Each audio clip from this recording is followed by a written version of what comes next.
Welcome to another Explainer. Today, we're diving into the chilling anatomy of an international romance scam.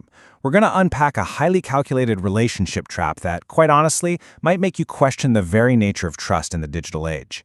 This isn't just your standard story of heartbreak. No, this is a meticulous forensic deconstruction of deception. Let's dive right in. I want you to imagine a seemingly perfect online connection for a second. You meet someone, the sparks are absolutely flying, they seem incredibly vulnerable, and they tell you that you are their entire world. Sounds great, right?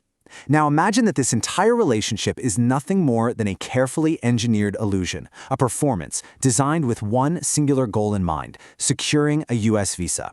So you have to ask yourself, how far would someone actually go to escape their life? Well, to answer that, we're going to open the file on Arthur Vance and Chloe Moretti. What we're examining today is known as the long con. Now, unlike a quick internet scam where, someone just asks for your credit card numbers and vanishes, the long con requires immense patience. It is a carefully orchestrated deception where the scammer builds long-term trust and intimacy with the victim. We're talking over a period of years here, and it's done solely to exploit them. Act 1. The bait. This whole thing started across continents.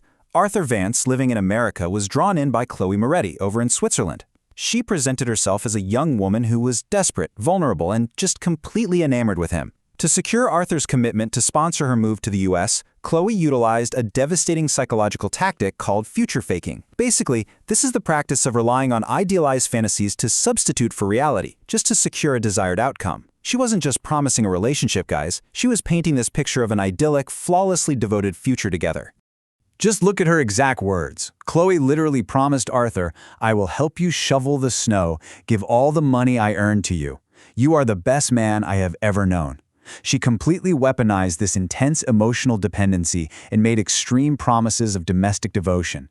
It was this beautifully constructed narrative, perfectly designed to make Arthur feel completely safe in bringing her to America. And hand in hand with future faking is love bombing. This is when someone hits you with an overwhelming flood of attention and affection, establishing a connection so intense and blinding that it overrides all of your logical red flags. Chloe just flooded Arthur with messages, demanding constant attention. But here's the thing, this love bombing was a total smokescreen. It masks a desperate, calculated desire to just escape her life in Switzerland. Act 2. The switch. So once the paperwork cleared and the marriage actually took place on US soil, the tone of this story shifted dramatically. Remember the bait? Domestic devotion and a loving partnership. But the reality? Absolutely zero intimacy. Instead of building a life together, Chloe completely withdrew. She locked herself in an office for over 50 hours a week, totally consumed by playing virtual reality games like VR chat. She literally abandoned her brand new marriage to live entirely inside a digital world. Arthur quickly realized the woman he married was a complete illusion. When he finally confronted her about this intense digital obsession, she gave him this absolutely chilling confession. She said, "Because it makes you feel special. You don't let them see the truth about who you really are on the inside." She was actively using this digital existence to avoid the real-world responsibilities of the exact marriage she had begged him for. So what actually drives this kind of extreme withdrawal? Well, psychologically speaking, this behavior aligns perfectly with covert vulnerable narcissism. That's a deep-seated belief that one is special and unique, masked behind curated online communities. Chloe just discarded her real-life husband for virtual status. She chose an elevated digital realm where, conveniently, she faced zero real-world accountability. Act 3. The deception. Now, as they say, timing is everything in a con. Right after Chloe secured her 10-year green card, the marriage inevitably broke down. And when Arthur suggested she might need to return to Switzerland, her response finally revealed her true motive. She told him, "I'll kill myself before I get there. I am not fucking going back to Switzerland." Driven entirely by a refusal to return home, she was about to launch a highly destructive public campaign to ensure she stayed in America no matter what. Having officially secured her immigration status, Chloe just abandoned the marital home and launched this chaotic, performative victimhood campaign. She set up a fraudulent GoFundMe page. She posted these videos of herself crying on camera in a messy wig, falsely claiming she was the victim of abuse and temporary homelessness. And why?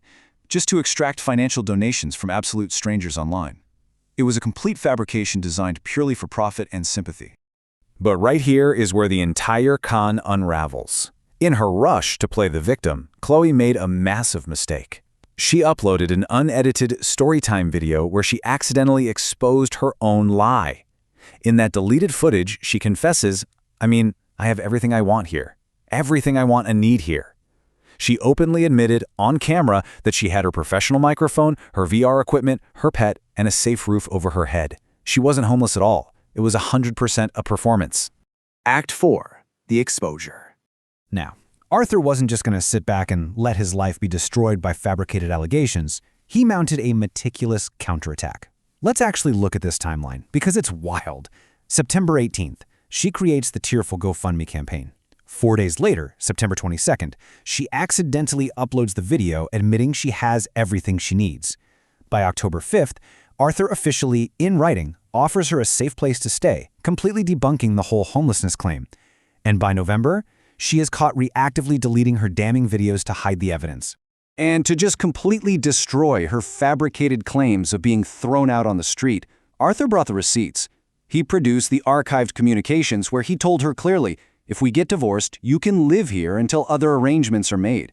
You don't have to live on the street or in a homeless shelter. He proved his innocence beyond the shadow of a doubt by showcasing his actual archived statements offering her safety. So how did he prove it? Through meticulous digital forensics. Arthur took screenshots, he archived web page changes, he downloaded those deleted videos before they vanished for good, and he sent legal notices to preserve server logs. You know, in the modern era, meticulous record keeping is absolutely the ultimate weapon against a digital long con. He didn't just defend himself, he proved a systemic, provable pattern of fraud. Anatomy of a long con. Okay, so what can we actually learn from this real-life psychological thriller? Well, this scam followed a very predictable 4-step playbook. Step 1, excessive neediness and hyper-intense attachment early on. Step 2, emotional manipulation, literally using threats of self-harm to force compliance. Step 3, identity isolation, withdrawing into digital escapes to avoid reality entirely. And finally, Step 4, weaponizing victimhood for profit, exploiting the empathy of strangers online. If there is one crucial takeaway you should leave this explainer with, it is this ultimate red flag right here. Beware when extreme vulnerability and tales of past trauma are used not to foster genuine human connection, but to create an immediate forceful obligation. True intimacy takes time, guys. When someone uses their pain to force your hand, you are very likely stepping right into a trap. Which leaves us with a provocative thought to ponder today. In an increasingly digital world, where identities can be so easily curated and intentions easily masked, when the perfect online romance is actually a calculated trap, what warning signs are you willing to overlook? Stay vigilant out there, and thanks for joining me on this explainer.